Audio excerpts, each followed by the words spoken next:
여러분 안녕하십니까?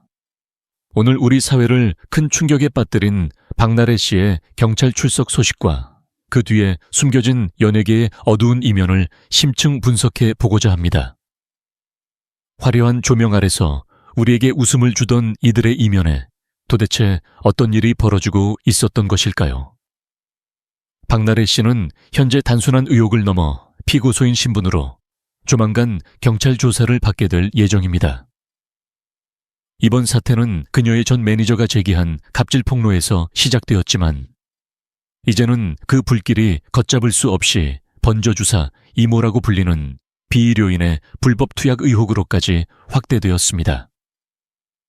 연예인들에게 경찰 출석이란 그 자체로도 치명적이지만 특히 이번 사건처럼 대중의 관심이 뜨거운 사안의 경우 경찰서 앞 포토라인에 서는 것을 피하기 어렵습니다.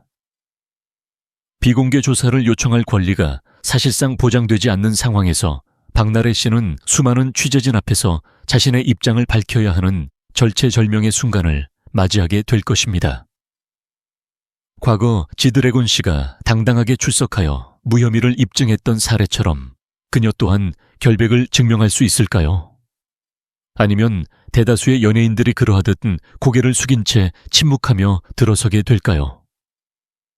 대중들은 그녀가 지금까지 어떤 공식적인 사과나 명확한 해명도 내놓지 않았다는 점에 대해 깊은 배신감을 느끼고 있습니다. 이제 그녀가 서게 될 포토라인은 단순히 조사를 받으러 가는 길이 아니라 대중의 신뢰를 회복하느냐 혹은 영원히 몰락하느냐를 결정짓는 마지막 관문이 될 것으로 보입니다. 과연 그녀는 성실히 조사에 임하겠다는 원론적인 답변, 너머에 있는 진실을 보여줄 준비가 되어 있는지 우리 모두가 지켜보고 있습니다. 이번 사건의 본질을 관통하는 가장 충격적인 지점은 단순히 연예계의 화려함 뒤에 숨겨진 일탈이 아니라 우리 사회의 보건체계를 뿌리째 뒤흔든 이른바 주사이모라는 비의료인의 불법 의료 행위와 그 실체에 있습니다. 박나래 씨를 둘러싼 이 의혹은 처음에는 매니저에 대한 갑질 논란으로 시작되었으나 수사가 진행될수록 향정신성 의약품 투약이라는 거대한 범죄에 늪으로 빠져들고 있습니다. 우리가 흔히 주사 아줌마 혹은 주사 이모라고 부르는 이들은 과거로부터 연예계나 강남 일대의 자산가들 사이에서 은밀하게 활동해온 무면허 의료업자들을 지칭합니다. 하지만 이번 사건이 유독 대중에게 경악을 안겨준 이유는 그 투약의 횟수와 기간, 그리고 그 과정에서 사용된 약물의 위험성이 상상을 초월하기 때문입니다. 비의료인인 이 씨가 박나래 씨를 비롯한 유명 연예인들에게 접근하여 시술을 할 수 있었던 배경에는 연예인들의 특수한 생활 환경이 자리 잡고 있습니다.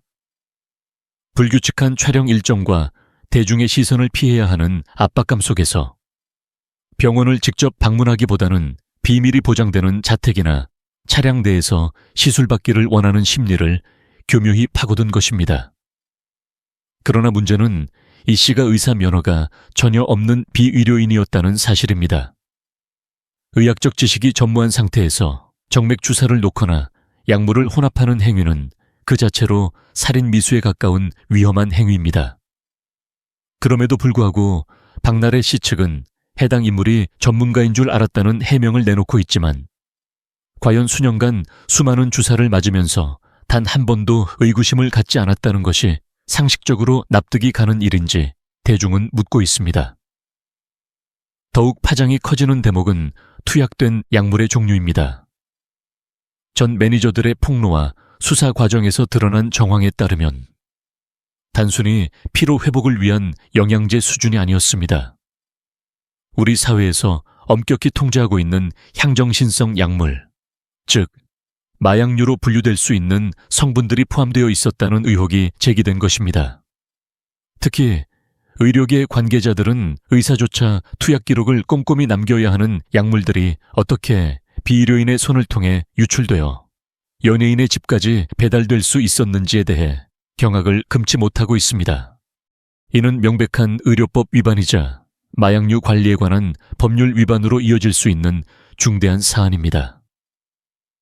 이 주사 이모라고 불리는 비의료인의 행각을 구체적으로 들여다보면 더욱 기가 막힙니다. 병원에서 정식으로 처방받아야 할 약물들을 어떤 경로로 입수했는지, 그리고 그 과정에서 현직 의사나 약사가 결탁하지는 않았는지에 대한 의구심이 꼬리에 꼬리를 물고 있습니다. 최근 검찰 수사 결과 발표에 따르면 무려 1000회 이상 불법 투약을 일삼으며 수억 원의 현금을 챙긴 의사가 구속되는 사건이 있었습니다. 이와 같은 대규모 불법 투약 카르텔이 존재하고 있었다는 사실은 박나래 씨가 만난 주사 이모 역시 거대한 범죄 조직의 말단이거나 혹은 그와 유사한 불법 경로를 통해 약물을 공급받았을 가능성을 시사합니다. 대중이 느끼는 분노의 또 다른 지점은 박나래 씨의 평소 이미지와의 괴리입니다. 방송에서 누구보다 호탕하고 건강한 웃음을 주던 그녀가 보이지 않는 곳에서는 검증되지 않은 인물에게 몸을 맡기고 불법적인 약물에 의존해왔다는 사실은 팬들에게 지울 수 없는 상처를 남겼습니다. 특히 그녀가 평소 주당으로 알려질 만큼 많은 양의 술을 마시는 모습이 자주 노출되었는데 음주 상태에서 향정신성 약물이 투여되었을 경우 발생할 수 있는 부작용은 상상을 초월합니다. 만약 촬영장이나 이동 중인 차량 내에서 예상치 못한 쇼크나 사고가 발생했다면 이는 본인뿐만 아니라 주변인들에게도 끔찍한 재앙이 되었을 것입니다. 또한 이번 사태는 샤이니키 씨와 입 짧은 햇님 등 주변 인물들에게도 엄청난 타격을 입히고 있습니다. 특히 입 짧은 햇님의 경우 박나래 씨와의 친분으로 인해 이번 사태에 연루되었다는 의혹을 받으며 구독자가 수만 명씩 이탈하는 등 실질적인 피해를 입고 있습니다. 공통적으로 언급되는 부분은 이들 모두가 주사 이모에 대해 법적 대응을 전혀 하고 있지 않다는 점입니다.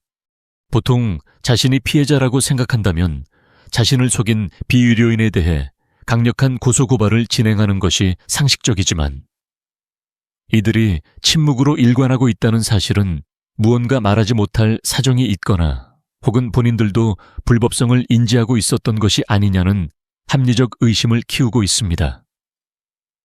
이제 수사의 칼날은 단순히 주사를 놓은 사람뿐만 아니라 그 약물을 구매하고 투약받은 연예인 본인들의 고의성 여부로 향하고 있습니다.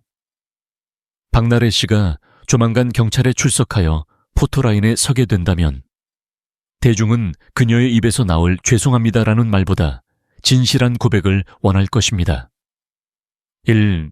전총무의 불법 투약이라는 숫자가 상징하는 우리 사회의 일그러진 단면과 그 속에서 법망을 피해 호의호식하던 이들의 실체가 이번 수사를 통해 낱낱이 밝혀져야 합니다. 이것은 단순히 한 연예인의 추락을 구경하는 가십거리가 아니라 대한민국의 법치와 보건안전망을 다시 세우는 중요한 분기점이 될 것입니다. 주사 이모 사태의 실체는 결국 우리 사회의 어두운 욕망이 빚어낸 괴물입니다. 더 예뻐지고 싶고 더 활기차 보이고 싶으며 남들보다 앞서가고 싶다는 연예인들의 조급함이 법의 경계를 허물게 만들었습니다. 하지만 그 대가는 혹독합니다. 한때 국민 개그우먼으로 불리던 박나래 씨가 이제는 경찰 조사를 앞둔 피의자 신세가 되어 대중의 따가운 시선을 견뎌야 하는 처지가 된 것처럼 말입니다. 이 사건의 진실이 어디까지 밝혀질지, 그리고 우리 연예계가 이 치명적인 약물의 유혹에서 벗어날 수 있을지 대중의 눈과 귀가 집중되고 있습니다. 박나래 씨와 주사 이모 사이에 은밀한 관계가 수면 위로 떠오르자 대중의 시선은 자연스럽게 그녀와 오랜 시간 호흡을 맞춰온 전현무 씨에게로 향했습니다. 특히 최근 온라인 커뮤니티를 중심으로 전현무 씨가 과거 나 혼자 산다 출연 당시 차량 안에서 링거를 맡고 있는 사진이 재조명되면서 논란은 걷잡을 수 없이 커졌습니다. 해당 장면은 2016년 방송분으로 전현무 씨가 동료 출연진인 김영철 씨 등에게 단체 채팅방을 통해 공유한 사진이었는데 당시에는 바쁜 스케줄을 소화하는 톱스타의 링거 투혼으로 비쳤으나 현재는 불법 시술의 정황이 아니냐는 날 선비판에 직면하게 된 것입니다. 이 논란에 불을 지핀 결정적인 계기는 2019년 MBC 방송 연예대상 당시 기안 84의 수상 소감이었습니다. 당시 기안 84는 박나래가 촬영 중 링거를 맞으러 2번이나 갔고 전현무 역시 링거를 맞으며 촬영했다는 취지의 발언을 남겼는데, 이 발언이 6년이 지난 지금 주사 이모 게이트의 핵심 단서로 재해석되고 있습니다. 대중은 기안 84의 이 솔직한 발언이 단순히 피로 회복을 의미하는 것이 아니라 현장에서 은밀하게 행해지던 비정상적인 의료 행위를 목격한 결과가 아니냐는 의구심을 제기하고 있습니다. 사태가 심각해지자 전현무 씨의 소속사 SMCNC는 이례적으로 빠르게 대응에 나섰습니다. 소속사 측은 의료인을 개인적으로 호출하거나 불법적인 시술을 받은 사실이 전혀 없다고 선을 그으며, 당시 전현무 씨의 목 상태가 극도로 나빠 병원에서 정식 진료와 처방을 받았던 것이라고 해명했습니다. 특히 촬영 일정상 시간이 부족해 의사의 판단에 이동 중 처치를 마무리하는 과정, 일부가 방송에 노출된 것뿐이라며 오해를 경계했습니다. 하지만 대중의 의심은 여기서 멈추지 않았습니다. 일명 주사이모로 불리는 A씨의 SNS 팔로잉 목록에 전현무 씨의 이름이 포함되어 있다는 의혹이 제기된 것입니다. 이는 박나래 씨와 같은 경로를 통해 전현무 씨 역시 해당 비의료인과 연결되어 있었을 가능성을 시사하는 대목으로 받아들여졌습니다. 결국 서울 강남경찰서는 전현무 씨의 차량 내 링거 투여 행위가 적법한 의료 행위였는지, 그리고 해당 의료진이 실제 병원 소속이었는지를 확인해달라는 고발장을 접수하고 정식 수사에 착수했습니다. 수사가 시작되자 전현무 씨는 초강수를 두었습니다. 무려 9년 전인 2016년의 진료기록부까지 모두 공개하며 결백을 호소한 것입니다. 공개된 기록에는 기관지염, 만성 후두염, 급성 편도염 등으로 병원을 방문한 날짜와 처방 내용이 상세히 적혀 있었습니다. 그런데 이 과정에서 예상치 못한 반전이 일어났습니다. 처방 내역에 발기부전 치료제인 엠빅스 패빅이 포함되어 있다는 사실이 대중에게 노출된 것입니다. 이 사실이 알려지자 여론은 묘한 기류를 타기 시작했습니다. 얼마나 억울했으면 남성으로서 수치스러울 수 있는 이런 내밀한 기록까지 모두 공개했겠느냐는 동정론이 일어난 것입니다. 일각에서는 전현무 씨가 과거 예능에서 토로했던 탈모 고민과 연관지어 탈모약 복용에 따른 부작용 치료 목적으로 해당 약을 처방받았을 것이라는 구체적인 분석까지 내놓으며 그를 옹호하고 나섰습니다. 박나래 때문에 전현무가 너무 큰 희생을 치르고 있다, 이 정도면 결백한 것 아니냐는 목소리가 커지며 박나래 씨와는 대조적인 여론 반응이 형성되었습니다. 그러나 법적인 판단은 아직 남아 있습니다. 대한의사협회 등 의료계 전문가들은 의사가 처방했다 하더라도 의료기관 외부인 차량 내에서 주사를 맞는 행위는 기본적으로 위법 소지가 있다고 지적하며 수사 결과를 지켜봐야 한다는 신중한 입장을 보이고 있습니다. 전현무 씨가 공개한 기록이 과연 수사기관에서도 적법한 증거로 인정받을 수 있을지, 그리고 기안 84가 언급한 링거 사태가 정말로 단순한 병원 치료의 연장이었는지는 경찰 조사를 통해 최종적으로 가려질 전망입니다. 전현무 씨는 현재 나 혼자 산다의 결방과 재정비 기간을 앞두고 새롭게 해봐 특집을 예고하며 프로그램 수습에 총력을 다하고 있습니다. 박나래 씨와 샤이니키 씨가 하차한 뒤 홀로 남겨진 그가 자신을 향한 이 거대한 의혹의 파도를 넘어서 무지개 회장으로서의 명예를 지켜낼 수 있을지 귀추가 주목됩니다. 단순히 결백을 주장하는 것을 넘어 자신의 사생활까지 발가벗겨가며 진실을 증명하려 한 그의 처절한 노력이 어떤 결말로 이어질지 대중은 숨을 죽이고 지켜보고 있습니다. 2025년 12월 28일 서울중앙지검은 우리 사회에 큰 충격을 던져준 수사 결과를 발표했습니다. 미용 시술을 빙자하여 환자들에게 무려 7,000회에 걸쳐 프로포폴 등 의료용 마약류를 불법 투약하고 그 대가로 8억 원 상당의 현금을 챙긴 의사 A씨를 구속 기소한 것입니다.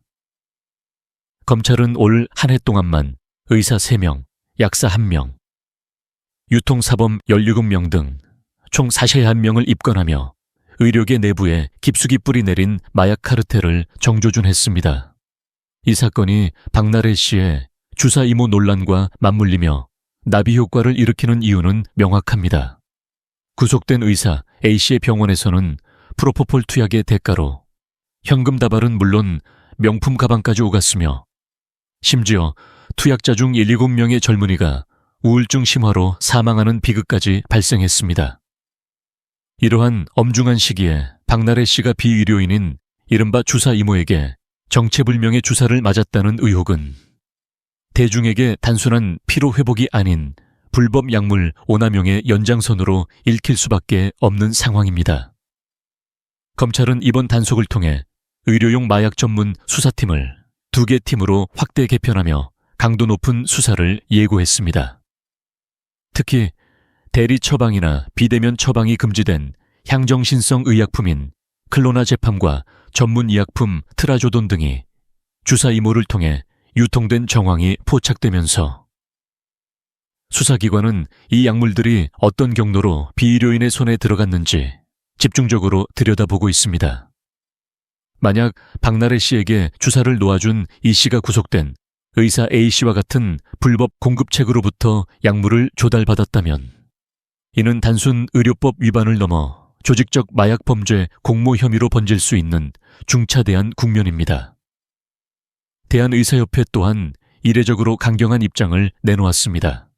의협은 검증되지 않은 무자격죄, 의한 음성적 시술은 국민 건강에 돌이킬 수 없는 위해를 가한다며 박나래 씨 사건을 명백한 불법 무면허 의료 행위로 규정하고 철저한 수사를 촉구했습니다. 특히 주사 이모로 지목된 여성이 중국 내몽골 의대 교수 출신이라고 주장한 것에 대해 외국 면허가 있더라도 국내 면허 없이는 주사 한 대도 놓을 수 없는 것이 법이라며 일침을 가했습니다. 정부의 마약과의 전쟁 선포 역시 박나래 씨에게는 커다란 압박입니다. 윤석열 정부는 청소년과 일상으로 파고드는 마약 범죄를 뿌리 뽑기 위해 범정부 차원의 특별 단속을 시행 중이며 특히 연예인과 재벌가 자제들이 연루된 사건에 대해서는 무관용 원칙을 적용하고 있습니다. 이러한 사회적 분위기 속에서 박나래 씨가 경찰 출석 시 몰랐다거나 의사인 줄 알았다는 방어 논리만으로 대중의 분노를 잠재우기는 역부족으로 보입니다.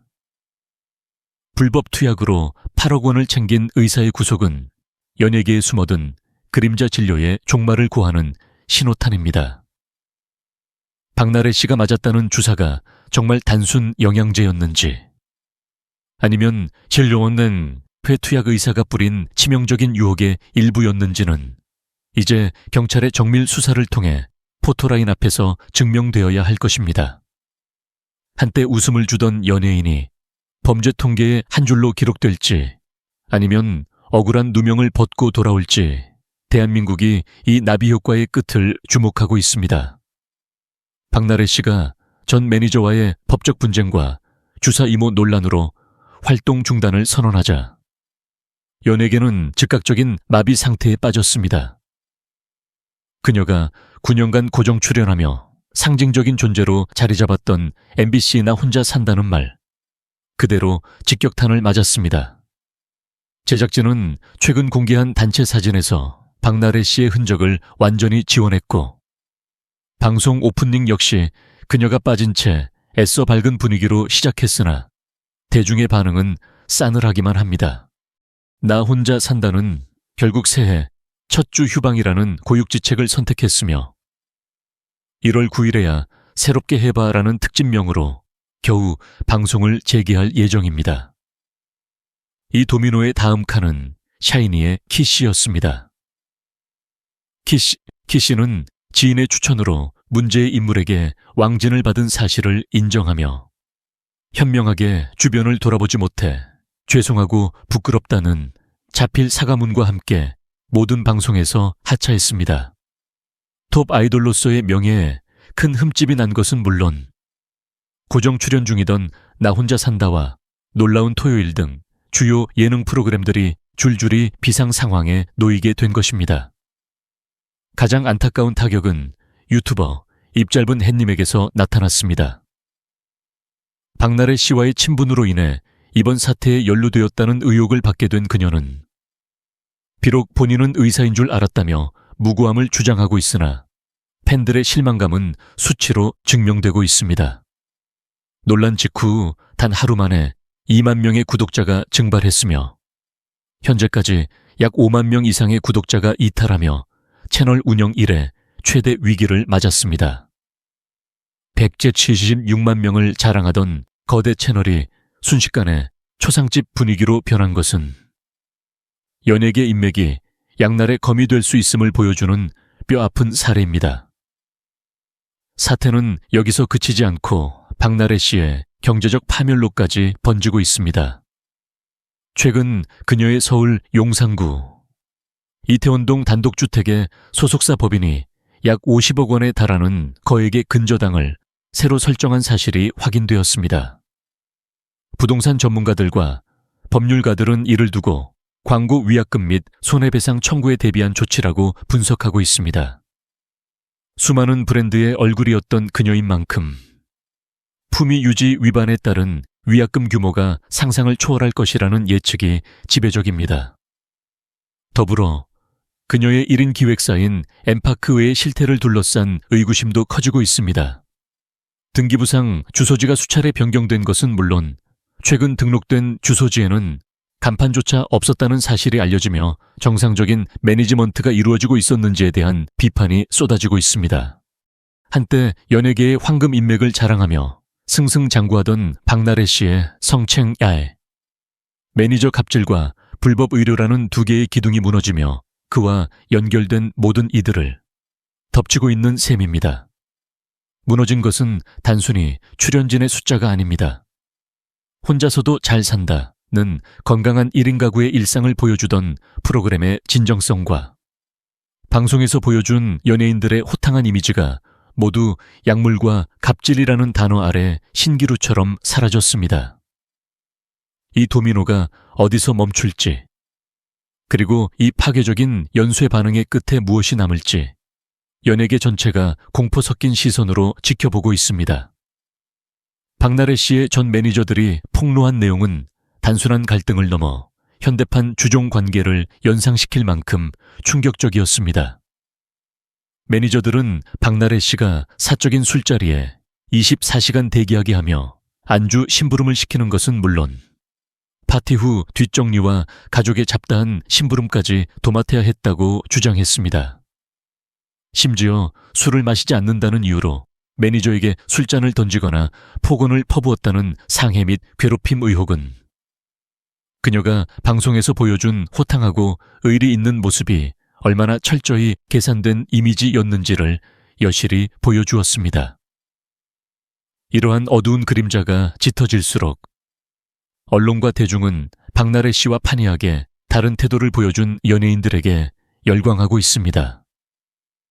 그 대표적인 인물이 바로 배우 한가인 씨입니다. 최근 한가인 씨는 자신의 유튜브 채널을 통해 제작진 30여 명을 위해 직접 30포기의 김장을 담그고 보쌈 대접까지 하는 모습을 공개했습니다. 제작진은 자막을 통해 제작진 것까지 직접 차려주셨다며 감동을 전했고, 이는 박나래 씨가 명절 특집 요리 당시 매니저들에게 뒷수발을 들게 했다는 의혹과 정면으로 대비되며 큰 화제를 모았습니다. 대중은 누구는 스태프를 위해 김치를 담그는데 누구는 스태프에게 김장 뒤처리를 시키느냐며 서늘한 대조를 보였습니다. 아나운서 출신 사업가 김소영 씨의 사례 역시 박나래 씨의 인색함과 비교되며 재조명되었습니다. 김소영 씨는 최근 연말 회식비로 무려 700만 원을 결제하며 직원들에게 호텔 뷔페를 대접한 사실이 알려졌습니다. 팀원마다 식성이 다르니 마음껏 즐길 수 있도록 뷔페를 사내 문화로 정했다는 그녀의 배려는 매니저들에게 개인 비용으로 술과 안주를 사오게 하고 정산조차 제대로 해주지 않았다는 박나래 씨의 논란과 극명한 온도차를 보여주었습니다. 이뿐만이 아닙니다. 평소 호통치는 이미지로 알려진 박명수 씨는 장거리 운전 시 매니저의 피로를 고려해 직접 운전대를 잡는 미담이 전해졌고, 장영란 씨는 자신의 출연료를 깎아서라도 스태프들의 급여를 올려달라고 요구했다는 사실이 밝혀지며 진정한 연예계 선한 영향력이 무엇인지 증명했습니다. 이러한 미담들은 박나래 씨의 사태가 단순히 개인의 성격 문제를 넘어 연예계에 뿌리 깊게 박힌 부조리한 계급 의식을 타파해야 한다는 사회적 목소리로 이어지게 만들었습니다. 언론이 이 시점에 유독 미담 기사를 쏟아내는 이유는 명확합니다. 박나래 씨의 사태를 통해 연예계 전반에 퍼진 갑질이라는 고질병을 비판하는 동시에 올바른 관계를 맺고 있는 연예인들을 조명함으로써 업계의 자정을 촉구하려는 의도입니다. 대중은 이제 더 이상 카메라 앞에서의 웃음에 속지 않습니다. 스태프를 소모품이 아닌 파트너로 대하는지 여부가 연예인의 생명을 결정짓는 가장 중요한 잣대가 된 것입니다.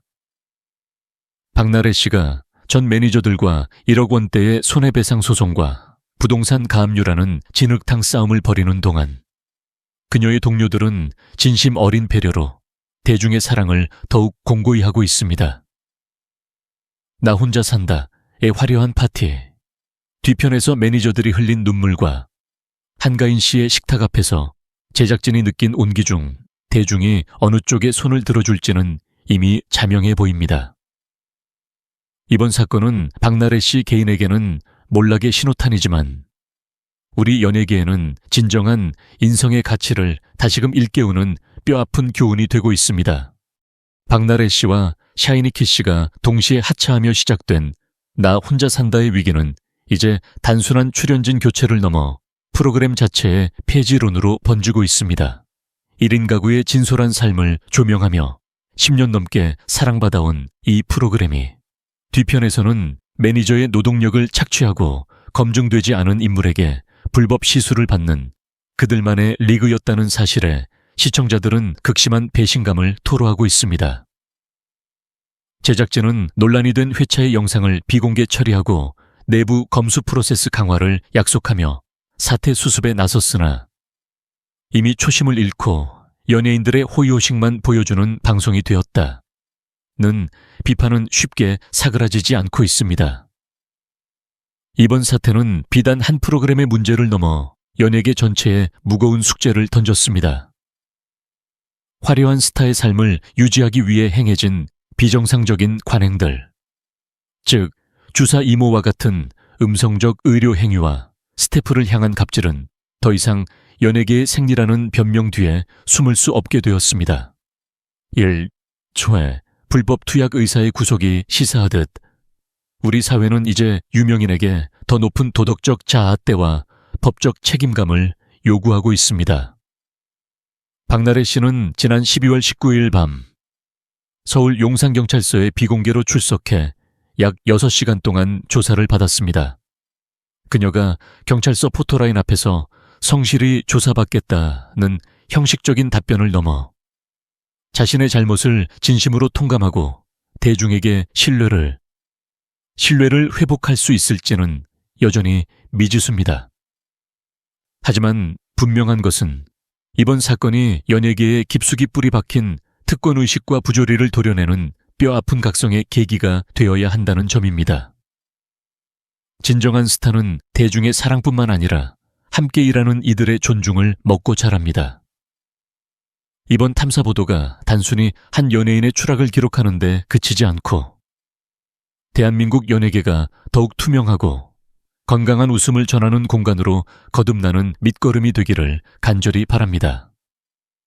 지금까지 유명인 이야기 심층 탐사 보도였습니다. 시청해주신 여러분, 감사합니다.